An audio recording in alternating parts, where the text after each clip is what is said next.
Ô, Doc, por que não tem internet aqui em cima? Não pega nada de internet aqui? Agora não pegar. Número não, é 8 da manhã. Mas aqui nunca pega. Toda vez que tá aqui não funciona. Bien, ¿estamos? Un poquitito de lo que seguimos con nuestro módulo de comienzas y emergencias, ¿sí? ¿Está bien? Bueno, un poquitito de algunas emergencias otra vez, shock, deshidratación, quemaduras, anafilaxia. ¿Hasta dónde vayamos llegando? Eso significa que tenemos que terminar el slide porque son slides largos. ¿Hasta dónde vayamos llegando? ¿Está bien? ¿Sí? Bien. Nosotros, yo voy a ir hablando de algunas cosas que acá están, que ya vimos, voy a ir hablando por encima y de paso hacemos repaso, porque siempre lo hice, César me pide repaso. Entonces ya voy dando un repaso conforme voy dando las clases, ¿verdad? ¿Sí? Adelante. Bien. Signos y síntomas de deshidratación en pediatría. ¿Cuáles son? Irritabilidad, muy bien. Bueno, otra opción. Vamos a avanzar. ¿Sí? Cianosis. Ser un poco más específico. O sea, no irritabilidad como que sí, pero. General. Céfalo caudal. ¿Cuáles son los signos y síntomas de deshidratación? Vamos. Os lábios todos. Mucosas secas, Sí. ojos hundidos, fontanela deprimida, ¿verdad? Puede haber signos de dificultad respiratoria, aleteo nasal, cianosis, no que, porque hay cianosis que va a estar deshidratado. El compendio, no es que sea algo específico. Vale. ¿Qué más? ¿Qué signos cardiovasculares encontramos en pediatría como indicativos de deshidratación? ¿Cómo? Hipotensión, me dice, recuerde. La hipotensión no es lo principal en pediatría. Eso justamente, quiero luego que cometan esos errores, porque esos errores siempre me cometen. ¿Te das cuenta que el primero que me dicen es hipotensión? ¿Por qué? Porque el chip del adulto es hipotensión en pediatría no es así. Si el paciente está hipotenso, y se muere ahí. Si el pediátrico está hipotenso, ya no muere ahí. ¿Sí? ¿Cuáles son los signos más precoces? Cardiovasculares. Dos cosas no pueden faltar. Taquicardia y taquicardia y llenado capilar. Bueno, después si le sobra un espacio para responder, ya no tienen idea, bueno, ahí vamos a poner la hipotensión. Recordar que la hipotensión es un signo tardío de deshidratación. Eso tiene que estar metido en ese. También no que no sea María Clara, ¿sí? Pero justamente quiero que la idea sea que sea un signo más tardío. Bien, otro signo, no puede faltar taquicardia, no puede faltar mucosa seca, no puede faltar llenado capilar, en ojos hundidos. ¿Qué más?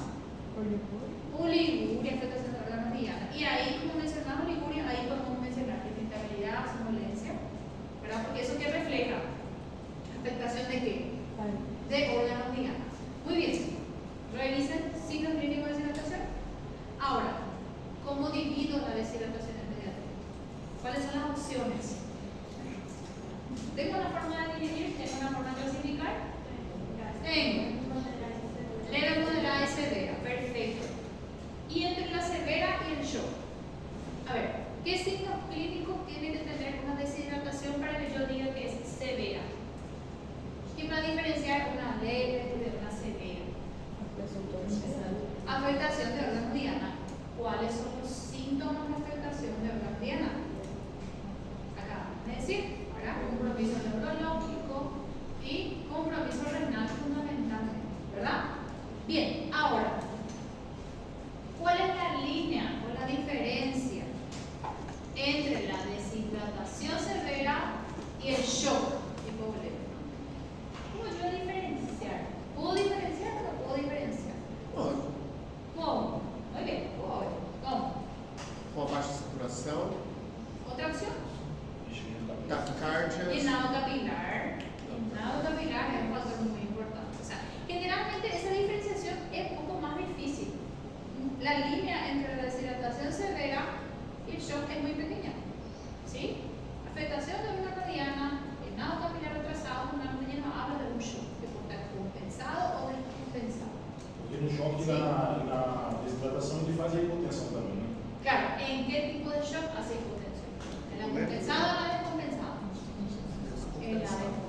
Entonces, todos los caminos llegan a un mismo final. Diferenciar una etapa de otra a veces es un poco difícil. Tengo dudas si estoy ante una deshidratación severa o un shock. ¿Qué me conviene más hacer? Andar con un shock, ¿verdad? ¿Por qué? Porque ahí es donde tengo el éxito del tratamiento. Bien, hablando de urgencia y emergencia, entonces vamos a hablar un poquito de lo que es shock, deshidratación por encima, porque ya di el repaso ahora mismo. Bien, causas de deshidratación, muchas. Las más importantes en pediatría, ¿cuáles son? Vómito y diarrea. O sea, shock de tipo hipovolémico o deshidratación en el curso de una gastroenteritis, ¿verdad?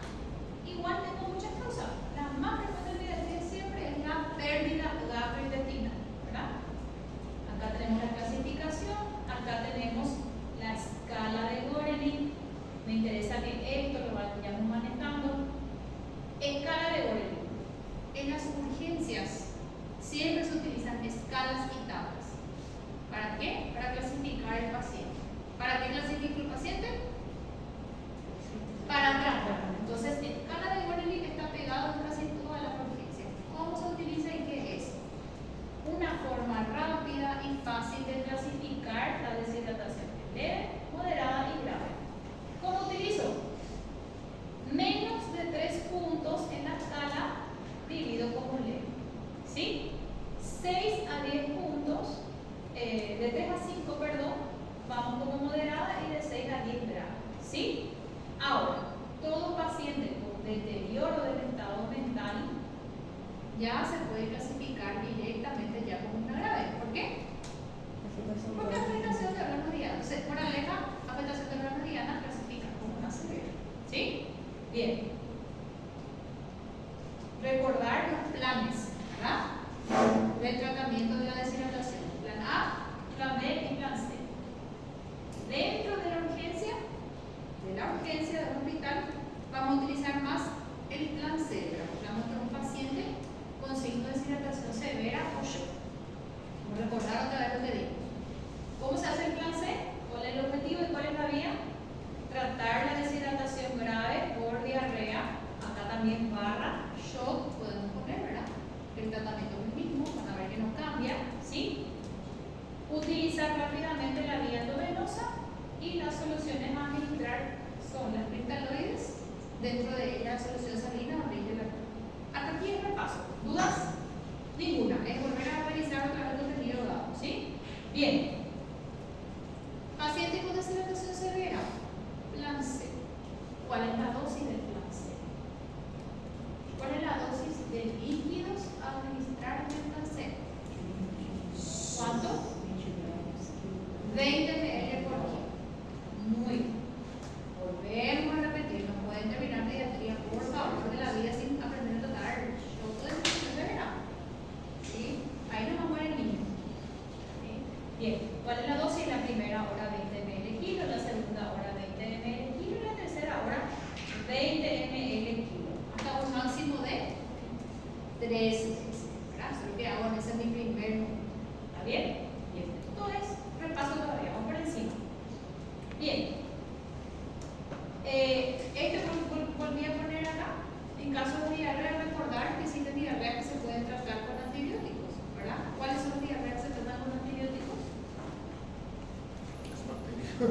¿Cuáles son los tipos de diarrea que se tratan con antibióticos? ¿Cuál también? Disentería. Acá ya pongo las opciones de disentería. ¿Sí? Vuelvo a tocar este mismo plan que dijimos en el. Creo que fue P1 o P2. Dos, ¿verdad? Bien. Primera opción, el antibiótico cefixima y la segunda opción, acitromicina. ¿Qué me interesa de esta primera parte? Esto lo van a pasar a ustedes, ya lo vimos. ¿Qué me interesa esta primera parte? Reconocimiento de signos tempranos de deshidratación. Anoten, revisen, ¿ok? Lean. Reconocimiento de signos de shock, claro, mirar enseguida otra vez. Y aplicación del plan C. ¿Sí? ¿Pueden terminar pediatría sin haber aprendido plan C? ¿Repito? No. ¿Verdad? Volver a revisar. Ahora, paciente deshidratado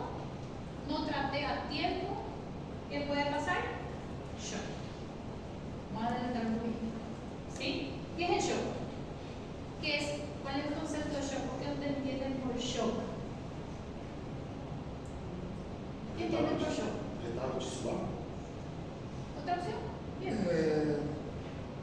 Insuficiente aporte, ¿verdad? Uma diminuição general de.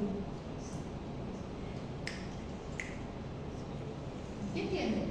Importante que me digan que entienden, ¿sí? Disminución de suministro de oxígeno a los tejidos, ¿verdad? ¿Está bien? Eso puede ser o porque haya un problema en el motor de un vehículo, ¿verdad? Motor. ¿El motor cuál sería nuestro motor? Coração. Corazón. Puede haber un problema vascular o en la cañería que permite la salida del combustible del motor al resto del vehículo, ¿verdad? O puede haber, puede ser que no tenga combustible, ¿verdad? ¿Cuáles son los tipos de shock que tenemos entonces? Hipovolémico, cardiogénico, distributivo y obstructivo. Shock hipovolémico se da por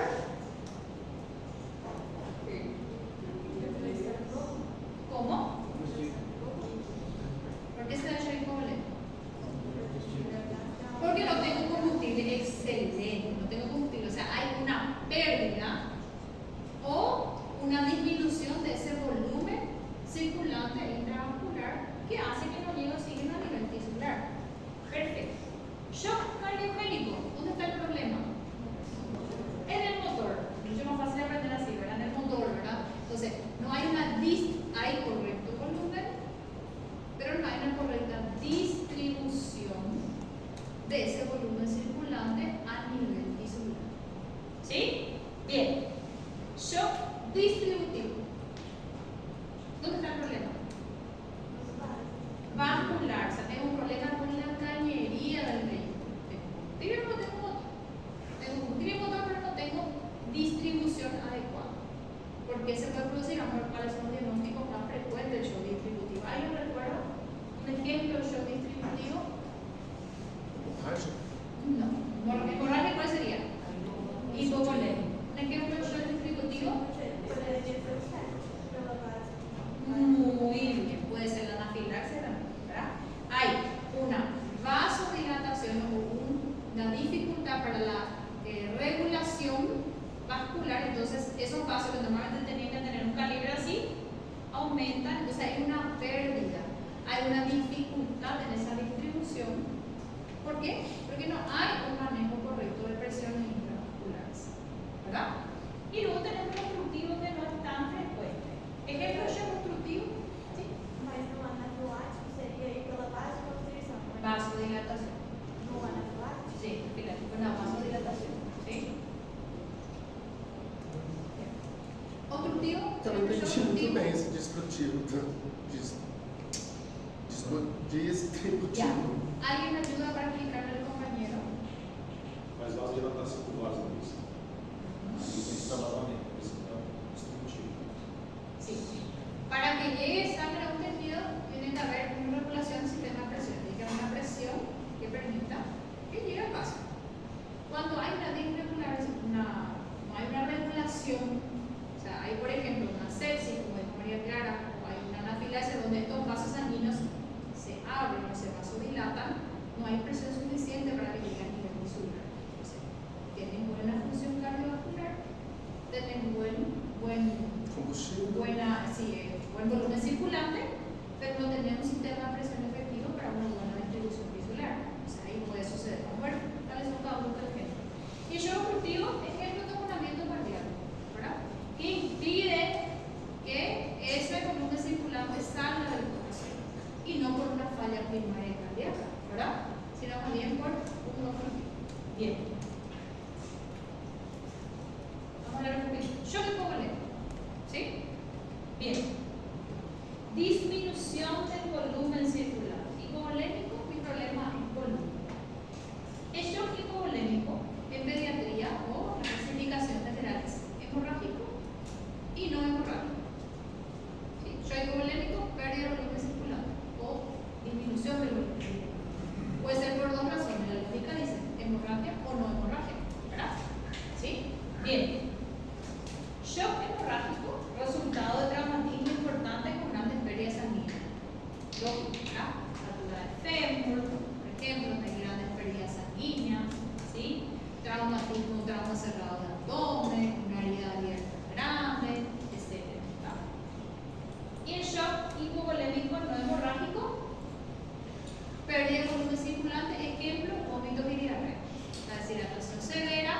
no traté a tiempo, se creció el volumen circulante, ¿sí? No hay aporte suficiente a los tejidos y ahí se produce el shock. Doutor, no caso de sexo também pode fazer um choque turbulento? Puede hacer porque a veces no hay hipovolemia relativa también. Perfecto. Entonces ya son componentes mixtos ya, pero perfecto. Ahora un poquito más cuadrado para ir adentrándonos. Súper bien. Hipovolémico también porque hay hipovolemia relativa. Bien. Causas frecuentes ya hablamos. Choque hemorrágico, sangrado antepetinal, cirugía, ruptura hepática plénica, cualquier tipo de traumatismo que represente un sangrado importante, ¿sí? Shock no hemorrágico es el impulso de una gastroenteritis, vómito y diarrea, quemaduras, picadillas, como dicen ustedes, quemaduras, tener en cuenta esto, ¿sí? ¿Está bien? Vamos a ir viendo algunos ejemplos de ello. Bien, llega el paciente a la urgencia, entra, paciente en la urgencia, el bombero me avisa, me llamó a mi celular, me dice, doctora, estoy llevando un niño con vómito de diarrea de 5 días que no responde al llamado. Perfecto. Vamos a suponer ese paciente entra a la urgencia y presenta un TEP alterado. ¿Cuáles son los elementos del TEP que puede estar alterado en un paciente con shock? ¿Cuáles son los elementos del TEP? Circulación. ¿Cuáles son los 3 elementos que se evalúan en circulación? No. Frecuencia cardíaca. No. Pele. Yo pregunto siempre lo mismo y siempre se me equivoca. En el TEP yo no toco al paciente. En TEP yo no toco al paciente. Hay que evaluar cuáles son los elementos del TEP en el aspecto circulatorio. Validez, cianosis y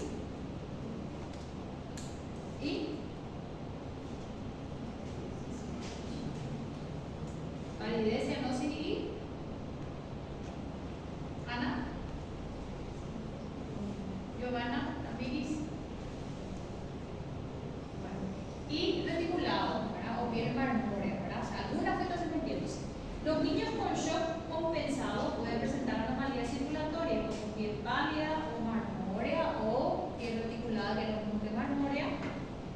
En el aspecto general podemos encontrar pacientes irritables, agitados o inquietos o progresar en estado de somnolencia y hablamos del shock descompensado. Entonces, shock compensado por TEP, solamente alteración del aspecto circulatorio. Shock descompensado por TEP, ¿cuáles son los aspectos alterados? Circulatorio y apariencia.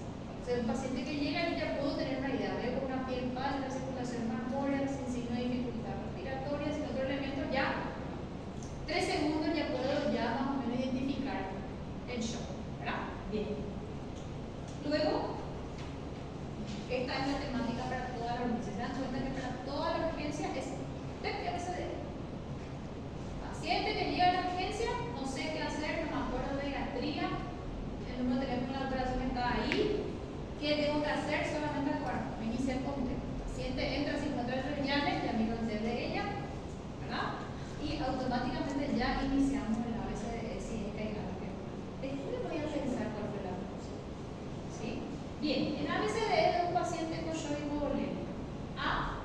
Aparentemente puede que la vía aérea no tenga alteraciones, ¿verdad? Hay dificultad respiratoria, hay secreciones como en el caso de la convulsión. Las convulsiones pueden tener secreciones, puede haber evento de vómito, entonces generalmente puede que no haya nada. B, taquipnea. Dijimos que dentro de los signos de deshidratación puede haber también dificultad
mascarilla como reservorio. ¿Cuándo voy a decidir cuál usar? Depende de la saturación del paciente y la necesidad del paciente, ¿verdad? ¿Sí? Voy a ir cambiando. Si me va a dar una cánula nasal, paciente saturado, me voy cambiando. ¿Bien? Bien. Otro tratamiento, mejorar el volumen y el gasto cardíaco. El objetivo de todo paciente chocado es la restauración rápida de ese volumen circular. Volvemos a repetir lo mismo.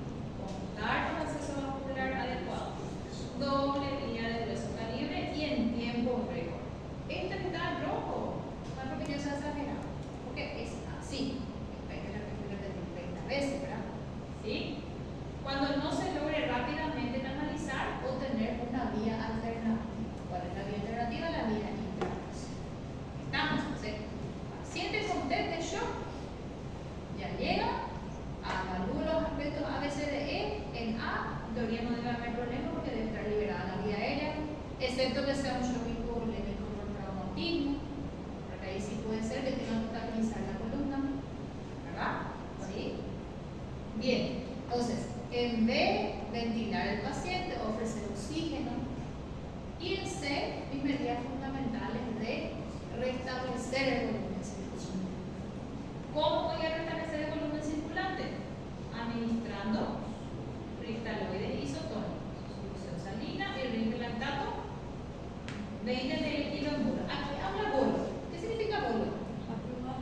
Rápido. Y aquí hablamos en 20 minutos o en la primera y segunda hora. ¿Por qué? Porque yo tengo un paciente deshidratado, ¿verdad? Puedo tomarme un tiempo un poco relativamente considerable una hidratación. En este caso, ese paciente que no traté a tiempo evolucionó a shock, entonces mi tiempo de administración de líquidos, ¿cuándo es? No existe, ¿verdad? Y la administración es rápida, es en polvo. ¿Sí? ¿Entienden? Bien. Repetir según sea necesario hasta 3 veces un paciente sin mejoría y sin signos de sobrecarga de fluido. ¿Qué significa sin signos de sobrecarga de fluido? ¿Qué significa eso? Que tienen signos de sobrecarga de fluido. Recuerden que tengo un paciente chocado, ¿verdad? Hipovolémico en este caso. ¿Cuál es el objetivo del tratamiento del paciente con shock hipovolémico? Restauración del volumen. Tengo que darle lo que le falta.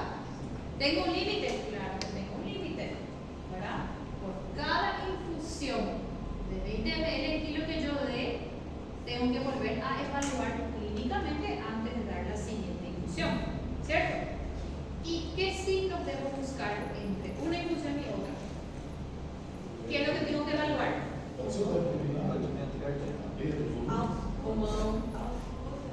Bueno, dame la pregunta. ¿Cuáles son los signos de sobrecarga de fluido? ¿Qué significa sobrecarga de fluido? Que se me fue de la mano, ¿verdad? ¿Verdad? Que se me fue de la mano. ¿Cuáles son los signos de sobrecarga después de la paciente? Así como hay signos de falta de líquido, hay signos de sobrecarga de líquido, ¿verdad? ¿Cuáles son los signos? Edema cerebral. Bien. Muy bien. ¿Qué vas a encontrar la ocultación si encontramos edema muy líquido? ¿Puede encontrar una ocultación? ¿Puede haber dificultad respiratoria? Bien. Bueno, pues dificultad respiratoria. ¿A la ocultación que puede encontrar? Abolición. Puede ser otra. Crepitantes bilaterales, ¿verdad? ¿Sí o no? Sí. Porque, muy bien. ¿Qué más? El hígado. ¿Se afecta en el hígado? La hepatomegalia. La hepatomegalia. Ahí estamos. Ingurgitación yugular. Signos de sobrecarga. Entonces, evalúo. Paciente que presenta dificultad respiratoria súbita, hepatomegalia, ingurgitación yugular. ¡Ay! Perdón. Espera ahí. Ya, basta. Suficiente. Entonces, a eso se refiere. Mas em relação a isso, quando acontece sobrecarga de volume, o que a gente faz? Chile de volta de corazón. Pero es más fácil, Ana.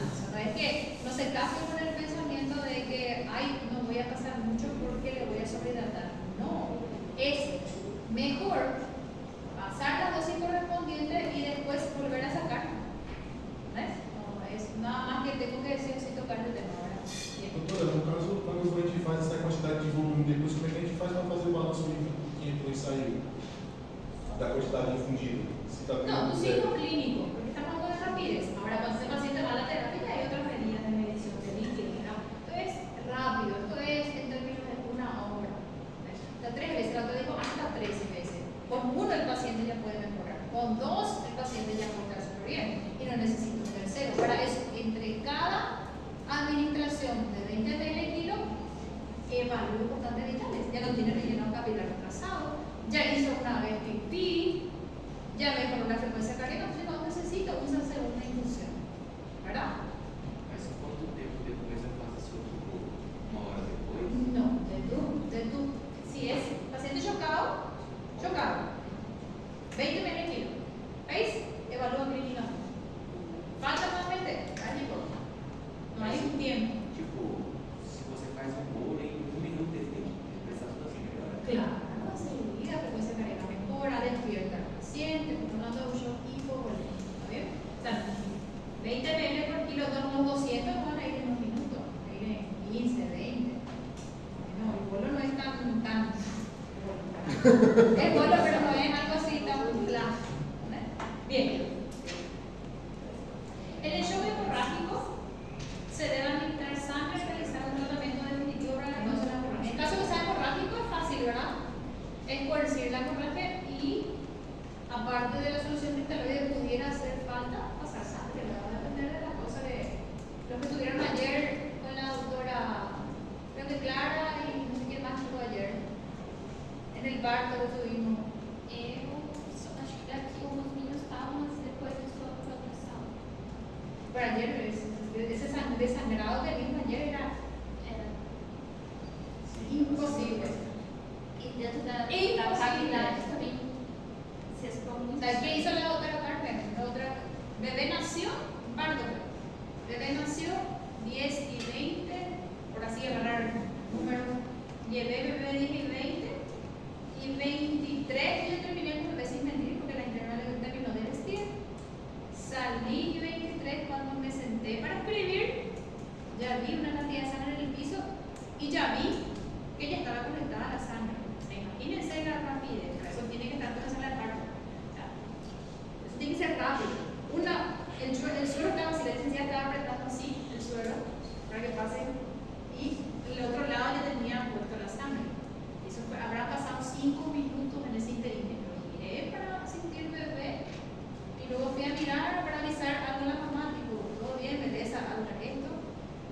Imposible, la cantidad de sangrado se usa. Un shock hemorrágico al instante en el momento del parto, ¿verdad? Las personas que estuvieron ayer vieron el caso clínico de la otra carne, fue impresionante, yo quedé, no puede ser tan rápido. Y sí puede ser. Imagínense que ella, una mujer grande, imagínense un traumatismo, una situación con un pediátrico que tiene 10 kilos. Mucho más rápido en la pereza, ¿verdad? Entonces, por eso es que estas medidas y estas situaciones de urgencia son de manera que se pueda actuar rápido. Son protocolos que te ayudan a encaminar. Después yo pienso por qué chocó. Después yo pienso qué pasó. Después el bombero me cuenta quién le pisó. Después la vecina me trae el chico, ¿verdad? Lo importante es evaluar en base a las constantes vitales. Ayer justamente lo que estaba mirando ayer en el parto con la doctora del hospital. Entonces, tener en cuenta eso. Bien. ¿A qué iba con esa idea para no indagar? Shock hemorrágico, administrar sangre. Si ustedes ven que hay una pérdida de volumen circulante de pérdida de sangre, se puede directamente hacer los dos, sangre y solución fisiológica, ¿verdad? Bien, transfundir glóbulos rojos, la misma dosis que utilizamos para la infusión de líquido, 10 a 20 ml, ¿sí?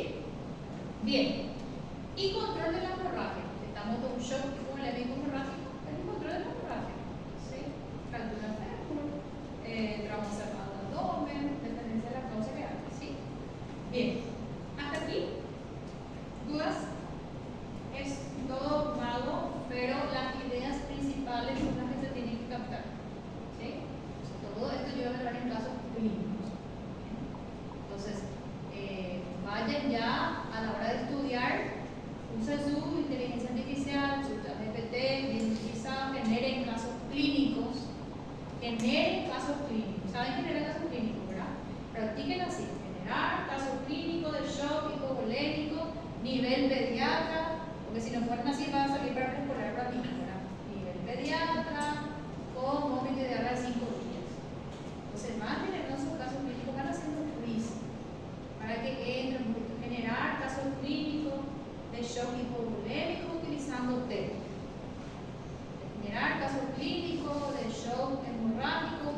cuando T y a veces de E. Pues ahí van haciendo los ejercicios para poder un poquitito utilizar, porque esto todo es cuadrado, solamente el caso clínico se llega a entender un poco más. ¿Entienden? Entonces, hagan eso, utilicen la simulación de casos. Por eso es importante que utilizar la plataforma, porque hay demasiados casos clínicos que podemos simular. Entonces, una vez que terminamos un módulo de urgencia, utilizamos la plataforma y simulamos los casos para poder entender todo lo que es urgencia y emergencia. ¿Está bien? Bien. Bueno, estudios a solicitar en caso de shock, gente, voy a pedir todo, ¿verdad? Todo voy a pedir, porque si hay estado de shock, se afectan todos los órganos, ¿sí o no? Voy a pedir todo, ¿verdad? Electrolito, creatinina, entonces no voy a detenerme mucho en esto, ¿sí? Tipificación, si estamos en caso de un shock hemorrágico, porque biotipificación es una posibilidad de transfusión, justamente no olviden eso, ¿verdad? Bien. Ahora, lo que me hablábamos también, vamos a hablar un poquito de sepsis, shock séptico. Hipovolémico no tiene mucho secreto, ¿sí? Es hemorrágico o no hemorrágico y tratar según la causa, teniendo en cuenta siempre el ABCD. Bien, vamos a otro tipo de shock y vamos a otro tipo de situaciones. Bien, concepto de sepsis. Recordar sepsis. ¿Cuál es el concepto de sepsis? Concepto de sepsis. ¿Alguien se acuerda? Andrés, ¿te acordás? Concepto de sepsis. Michelle, Giovanna, ya las chicas de atrás. É como se fosse uma resposta. ¿Cómo? É como se fosse uma resposta inflamatória sistêmica de causa de um foco infeccioso. Exactamente. Entre el sepsis y el shock séptico hay una línea muy pequeña. El paciente evoluciona de la sepsis al shock séptico en minutos. Así como el paciente puede pasar de una deshidratación severa al shock hipovolémico en minutos, a veces es un poco indistinguible esa línea, ¿verdad? Para nosotros, desde el punto de vista didáctico, sí podemos distinguir porque yo les doy los elementos, pero en la práctica clínica a veces es indistinguible. ¿Sí? Bien. ¿Qué hacemos en caso de sepsis? Este algoritmo ya lo dimos también. ¿Sí? Sospecha de sepsis, siempre T y ABCD. Y todo lo que vimos en aquel momento. Hacemos nuestra evaluación ABCDE, recordar siempre las dos vías periféricas en caso de sepsis. ¿Por qué razón? Porque evoluciona el shock séptico. Bien. ¿Y qué es el shock séptico? Es la sepsis más una disfunción cardiovascular. Cuando yo diagnóstico shock séptico, paciente con sepsis y compromiso cardiovascular. ¿Qué compromiso cardiovascular? Hipotensión, taquicardia. O sea, ahí ya mi sepsis ya llega a ser shock séptico. Muy difícil diferenciar clínicamente. Sí. Paciente con sepsis, paciente grave. Paciente con sepsis, paciente chocado. Para ustedes desde el punto de vista del algoritmo de intervención. ¿Sí? Bien. Recordar, cuando lean esto, busquen otra vez criterios de sepsis en pediatría. ¿Sí? Recuerden que tenemos criterios para el diagnóstico de sepsis. La gente que va a hacer exámenes de residencia, amigos, quizás por ahí me van a contar sepsis. Revisar otra vez criterios de sepsis. Gente que va a rendir, no vayan a preguntar tanto para la gente que va a rendir para residencias. Revisen sobre el tema. Bien, shock séptico. Debuta como un shock de tipo distributivo o mixto. ¿Sí? Distributivo es lo que dijo María Clara. Hay un fallo en la distribución de ese volumen circular. ¿Por qué hay un fallo en la distribución? Porque hay un fallo en los mecanismos regulatorios vasculares. ¿Sí? ¿Qué se libera en la sepsis? ¿Qué se libera en la sepsis? ¿Qué se libera? ¿Cómo? ¿Qué más? Componente inflamatorio en general. ¿Qué hacen los componentes inflamatorios sobre el endotelio vascular? Entonces, imagínense, sepsis es respuesta generalizada al organismo. Entonces, que estos componentes inflamatorios se liberen en cantidades industriales. ¿Qué pasa con todos los vasos de la circulación? Entonces, hay un fallo en la distribución de ese volumen shock distributivo. ¿Bien? Bien.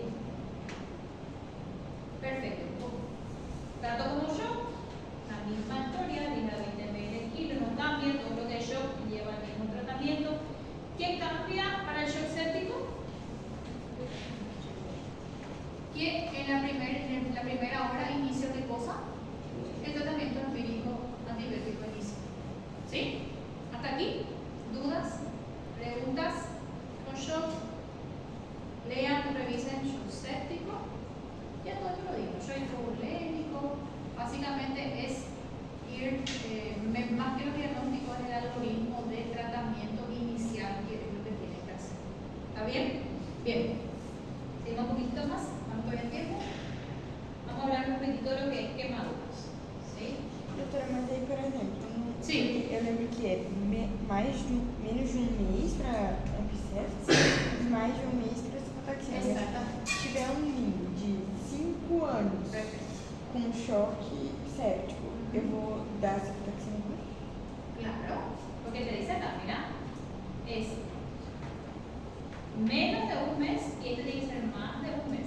Sim. Ya me Então, contaron. quer dizer, Pero tipo, para mí, até, sei lá, 10 anos. hasta 15, 20 años. Vos venís a mi urgencia y ojalá que no pase, yo te puse como no te llevo. Entendi. ¿Verdad? Porque agarro todos los infecciones. Bien. Un poquito de concepto de quemaduras y ya vamos a ver hasta dónde llegamos. ¿Sí? Las quemaduras. Las quemaduras son causas frecuentes de consulta en urgencia. ¿Qué tipo de shock producen las quemaduras? Hipovolémico, ¿por qué? La gran mayoría de los tipos. Ahí va. O sea, aprender conceptos básicos de shock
Clasificación.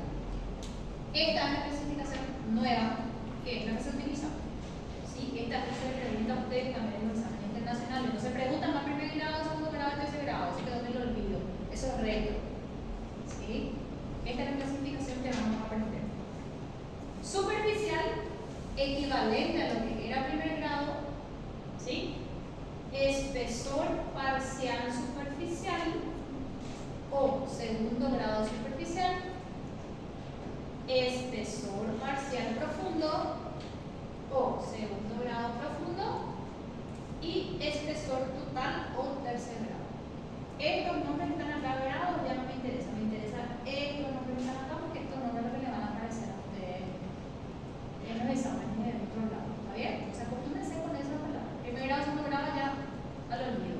¿Está? Bien. ¿Este tiene vieron que maduras que vieron ustedes en alguna asignatura? Cirugía, ¿verdad? Están afilados en esto, ¿verdad? Perfecto. Bien. Algunas clasificaciones. ¿Qué pasó? Algunas clasificaciones, o sea, algunas diferenciaciones clínicas. Quemadura superficial, ¿sí? Eritema no tiene eritema, no es subactivo. Es muy dolorosa y tiene un tiempo de recuperación de 3 a 6 días. Espesor parcial superficial, importante, afecta menos del 50% de la dermis.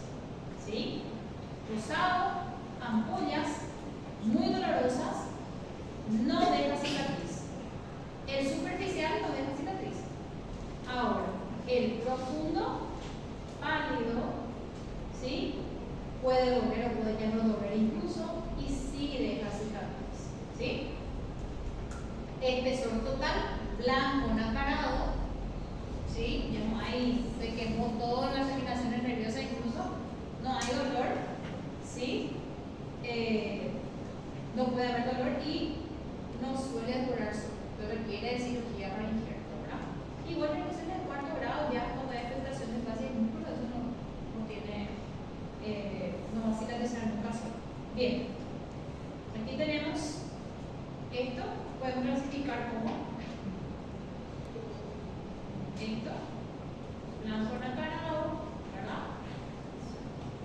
Acá tenemos uno que sería un espesor de cosa, puede ser parcial profundo, ¿verdad? Acá tenemos una quemadura más simple. Bien, ¿cómo hacen para diferenciar, o sea, cómo hacen en adultos para determinar la superficie quemada? ¿Cómo hacen? Y supongo que aprendieron eso también, ¿verdad? ¿Cómo hacen? Por imágenes y se mide, ¿verdad? Y se cuenta la superficie corporal quemada. Otra opción para aplicativo también, ¿verdad? Hay aplicativos, vamos a utilizar la tecnología también, ¿verdad? Obviamente para un examen no, pero existen aplicativos, hay aplicativos y Burn se llama, un aplicativo que aparece gratis, se descarga, aparece un muñequito, ¿verdad? Que ustedes ponen y pintan la superficie quemada del muñequito y aparece automáticamente ya la superficie. Fantástico, ¿verdad? Pero bueno, no vamos a usar eso con el examen, ¿verdad? Existen otras formas. En adultos utilizan seguramente la regla de los 9 de Wallace, ¿verdad? ¿Esto utilizan en adulto? ¿Sí o no? Sí, perfecto. En pediatría hay uno modificado, imposible saber de memoria esto, ni yo sé. Pero existe otra forma también que es el método palmar. ¿Esto estudiaron? Método palmar, ¿verdad? ¿Sí? Se utiliza la palma del paciente, que equivale al 1% del paciente. Si el paciente es un niño mayor, la palmita. Y voy contando la cantidad de la superficie corporal quemada. ¿Y para qué tengo que saber eso? ¿Para qué tengo que saber? Porque me interesa cuando ya sé que se quemó por agua caliente o ya sé que se quemó por un producto químico. ¿Por qué me interesa la cantidad de superficie que tiene quemado? Claro, recordar que la piel es el mayor órgano que hace barrera. Entonces, si yo tengo una gran superficie de piel, pérdida de superficie de piel, ¿qué tengo? ¿Pérdida de qué? De líquido, ¿verdad? Y justamente mi sistema de rehidratación va a depender, obviamente, de mi superficie corporal quemada. Tengo que hacer aplicativos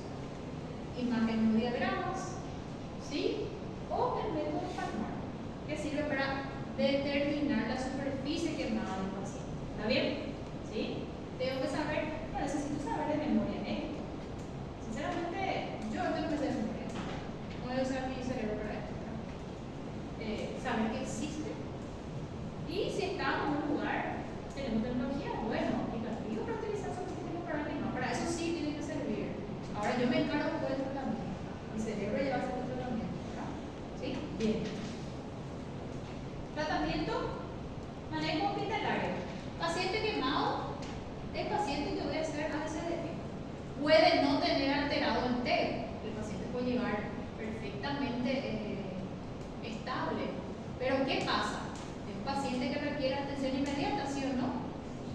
Por la gravedad de lo sucedido, ¿verdad? Ahí no encaja tanto en TEG el paciente. Porque el paciente quemado llorando en buen tono, sin dificultad respiratoria, sin cambio de coloración, pero sin embargo tiene una gran superficie corporal quemada. ¿Cómo voy a clasificar a ese paciente?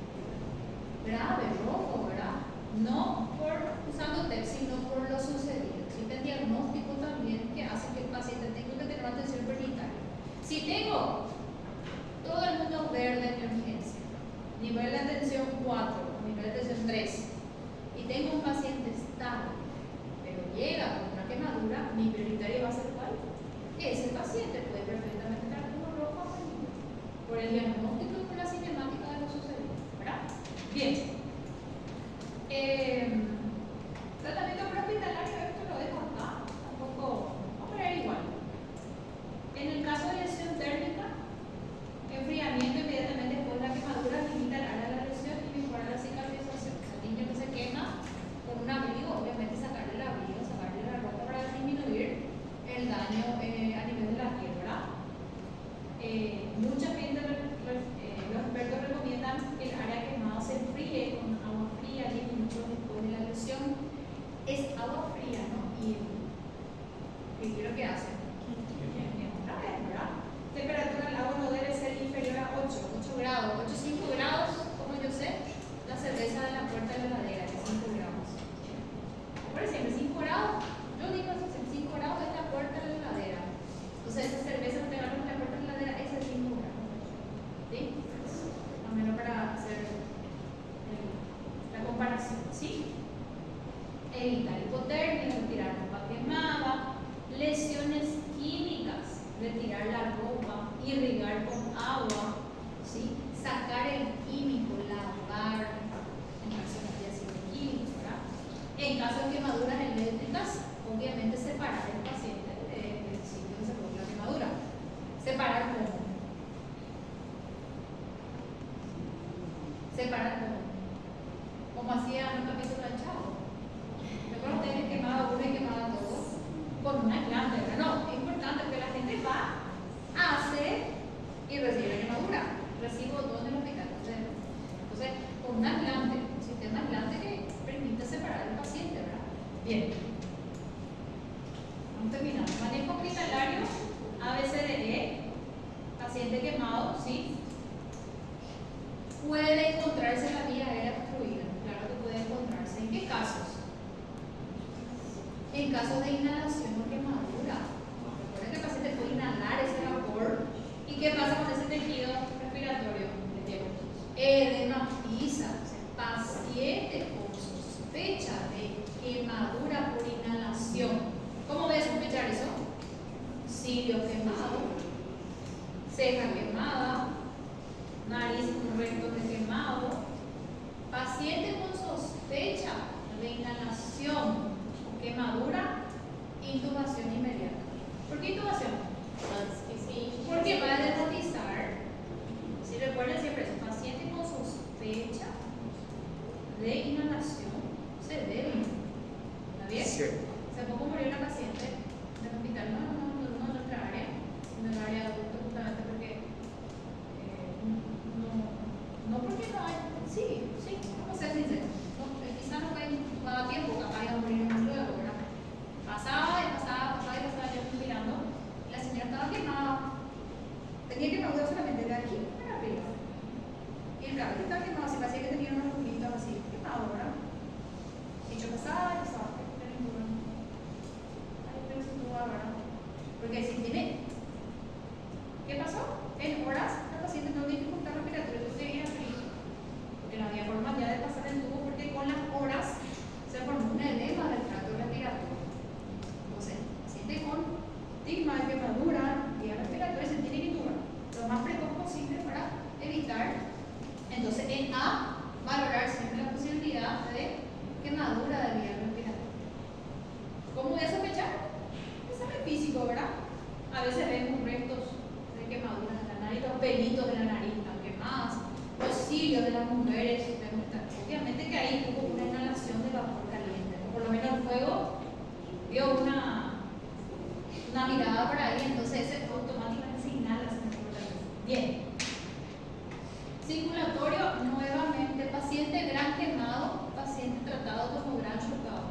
de más de 10% de superficie corporal quemada tiene indicación de hidratación intravenosa, ¿verdad? Y si la lesión es más de 20, se realiza por una vía central. Para ustedes, paciente mayor a 10%, superficie corporal quemada, tengo que hidratar. ¿Sí? No está chocado quizá, porque 10%, pero tengo que hidratar. Paciente chocado, trato como yo. O paciente gran quemado, trato como yo. Paciente de más del 10%, voy a iniciar mi hidratación para esperar. Solución de elección, rige lactato en las primeras 24 horas. ¿Cómo calculo? Fórmula de Parkland. ¿Sí? En adultos, ¿cuál lo utilizan más? Parkland también. Sí. Los brasileños preguntan mucho ganas, ¿no? No sé por qué. Por eso traje acá. En pediatría utilizamos más Parkland. Doutor, o Brasil tem uma solução dessa de Parkland aí que para a criança, para queimadura elétrica, ele multiplica o valor, não é 4 ml, 2 ml, para ficar mais concentrada a vazão. No es eso. No caso da No queimadura. es eso. No había visto ese lado. Nosotros manejamos más la Parkland, pero voy a ver si hay una particularidad para la eléctrica. Puede ser porque ahí no quedó nada, puede ser. Bien, forma de Parkland, entonces 4 ml por kilo de peso por el porcentaje de superficie corporal quemada. Eso me va a dar una cantidad de líquido a sumarle a las necesidades basales del paciente. ¿Sí? Entonces, 4 ml por kilo de peso. ¿Sí? De ese total se le pone 50% en las primeras 8 horas y 50% en las 16 horas. O sea, esta reposición es para 24 horas. ¿Sí? Una reposición rápida para un rublo, como en los casos anteriores. ¿Sí? Esta es la fórmula que vamos a utilizar. Luego tiene la de Galveston, que se utilizaba más en adultos. Por eso pregunté a ustedes cuál vieron en clase, ¿verdad? Bien. Analgesia. Paracetamol, que ni cosquillas, pero bueno, está mencionado en pediatría, ¿verdad? Dipirona, ni cosquillas, está mencionado en pediatría. Directo nosotros vamos a morfina. ¿Sí? Si es un paciente que no, vamos directo a morfina. Igual tengo que mostrarle el escalado. ¿Pero sabe qué? Morfina, ¿verdad?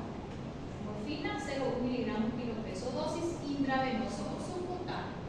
¿Sí? Si todavía no tengo vía y ya necesito limpiar o lavar al paciente, por lo menos subcutáneo para minorar ese dolor, para dar una limpieza al paciente y luego procedo a las demás medidas si hablo de un paciente. ¿Está bien? Tratamiento local, ¿te interesa? Y luego ya vamos terminando. Quemaduras superficiales, las que se producen en la playa, ¿verdad? O en la exposición a rayos ultravioleta. No se usa un corticoide, ¿sí? ¿Está bien? Veo que la gente compra corticoide y utiliza. No se utiliza corticoide. Lavado y enfriamiento local, la misma cervecita que estamos tomando podemos derramar por la espalda, no sé, ¿verdad? Y analgesia, ¿sí? O sea, enfriamiento de la zona de la piel, analgesia por vía oral y evitar uso de corticoides. ¿Sí? Existen las cremas, estas que se aftersun, que se llaman, que son tipo refrescantes, que se pueden utilizar, no hacen daño, se puede, pero hay que utilizar el corticoide. ¿Por qué? ¿Por qué no hay que utilizar el corticoide? Les aseguro que la van a mejorar, pero ¿por qué no hay que utilizar? Claro, la barrera está afectada y suprimimos el sistema inmunológico local a través de esa barrera, la predisposición a infecciones va a ser mucho mayor. Estamos hablando de una población ya de por sí con un sistema inmune menor que es la población pediátrica. No, ¿ven? Reto, la quemadura se lava, ¿sí? Con agua fría, suelo frío, lo más lento posible. Si hay ampollas, ¿qué se hace con las ampollas? ¿Se rompen o no se rompen? No se rompe, pero si hay tejido desvitalizado que está para salir, se va desvitalizando lo que es de fase y se acaba. ¿Sí? A veces va limpiando y también que la misma piel va despegándose, entonces se va limpiando. Si tengo una ampolla tensa o algo, no hay para tanto de ir tirar, ¿verdad? Así se refiere. Tengo ampollas que tienen fácil rotura, con el lavado a lo mejor limpia, ¿verdad? Si tengo restos de piel desvitalizada, voy sacando. ¿Sí? Cubrir esa zona de quemadura con gasas, pueden ser gasas con anestésico, pueden ser gasas húmedas con vaselina, pueden ser gasas húmedas con anestésico que traen antibióticos, ¿está bien? Y el